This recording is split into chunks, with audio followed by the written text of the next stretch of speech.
Episode 10 यानी कि last episode की शुरुआत होती है और गाइज इस एपिसोड में एक्शन ज्यादा होने वाला है, तो मैं आपको सिर्फ मेन चीजें ही बताने वाला हूँ। अब प्रोफेसर जैसे ही बैंक में आता है, कर्नल उसे पकड़ के धमकाने लगता है और कर्नल अब बुरी तरीके से गुस्सा था और आउट ऑफ कंट्रोल हो रहा था। वो प्रोफेसर को कहता है कि सोना कहाँ पर है मुझे बता दो, तो प्रोफेसर कहता है कि उसे खुद भी सोना कहाँ पर है ये नहीं पता। और गाइज प्रोफेसर ने पहले ही अपने टीम को फोन पे बता रखा था कि उनके पास से सोना चोरी हो चुका है, ये किसी को भी मत बताना वरना पुलिस वालों को उनकी जरूरत नहीं रहेगी और सब लोग मारे जाएंगे। प्रोफेसर मुंह नहीं खोल रहा है, ये पता लगते ही कर्नल प्रोफेसर की टीम को एक ऑफर देता है कि जो भी सोने की छोटी से छोटी इंफॉर्मेशन पुलिस को देगा उसे कर्नल एक न्यू जिंदगी देगा, वो भी बिना कोई क्रिमिनल रिकॉर्ड के। अल्सो उन्हें 3 मिलियन यूरोस भी दिए जाएंगे, साथ ही में हर महीने उन्हें $25,000 भी एज ए पेंशन दिए जाएंगे। तो इतनी बड़ी ऑफर को सुन के डेनवर नर्वस हो जाता है और शायद वो पुलिस के साथ देने का सोच रहा था और ये कर्नल नोटिस भी कर लेता है एंड सबसे पहले डेनवर को साथ में ले जाया जाता है। पर तब हम अगेन पास्ट में जाते हैं जब सभी लोग बैंक में घुसने के लिए प्लान कर रहे थे एंड प्रोफेसर सबको ट्रेनिंग दे रहा था। वहाँ पर हमें ये पता चलता है कि ये सब कुछ एक प्लान का हिस्सा था कि प्रोफेसर खुद भी बैंक में आएगा,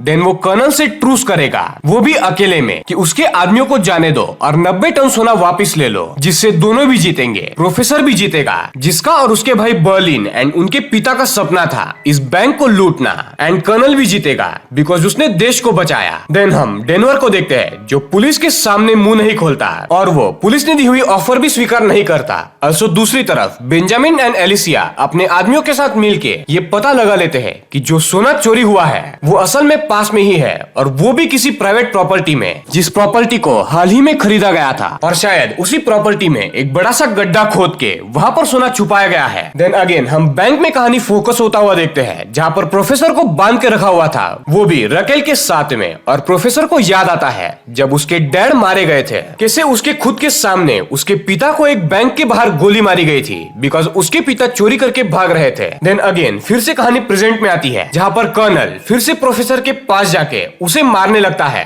और सोने के बारे में पूछने लगता है। पर प्रोफेसर अगेन कर्नल को वही ऑफर देता है कि उसके टीम को जाने दो, मैं सोना वापस लौटा दूंगा। हालांकि प्रोफेसर के खुद के पास भी सोना नहीं था, पर फिर भी वो ये सौदा कर रहा था। पर कर्नल बात नहीं मानता, तो प्रोफेसर ने बैंक में आने से पहले ही मार्सेला को भी एक काम दे रखा था कि पुलिस को बाहर घुमाते रहो और उन्हें ये बताते रहो कि सोना अभी भी उन्हीं के कब्जे में है और प्रोफेसर की टीम उन्हें एक जगह से दूसरी जगह पर ट्रांसफर कर रही है और पुलिस को आसानी से सबूत दो ताकि पुलिस इन्हीं सबूत को इकट्ठा करने में उलझती रहे और तब तक असली सोना एलिसिया एंड बेंजामिन को मिल जाए। वही दूसरी तरफ ये बात पूरे स्पेन में फैल जाती है कि बैंक का सोना अब बाहर आ चुका है और चोरों ने ये चुरा लिया है और ये खबर फैलते ही पूरी कंट्री की इकोनॉमी कोलैप्स हो जाती है। वही एलिसिया उस जगह तक पहुंच जाती है जहां पर गोल्ड रखा गया था। वो असल में एक प्लॉट था जहाँ के जमीन में सोने को गाड़ कर रखा हुआ था और उसके ऊपर एक घर भी बना दिया गया था ताकि किसी को भी पता ना चले कि इसके नीचे इतना सोना छुपा कर रखा है। तो जैसे ही एलिसिया एंड उसकी टीम यहाँ पर आती है तभी इसी समय में वो फेक पुलिस भी यानी कि बर्लिन की एक्स वाइफ एंड बर्लिन का बेटा जिन्होंने प्रोफेसर से ये सोना चुराया था, वो लोग भी यहाँ पर अपने आदमियों के साथ आ जाते हैं और दोनों की गैंग एक दूसरे पर गन तान देती है। पर तभी एलिसिया बर्लिन के बेटे को एक चिट्ठी देती है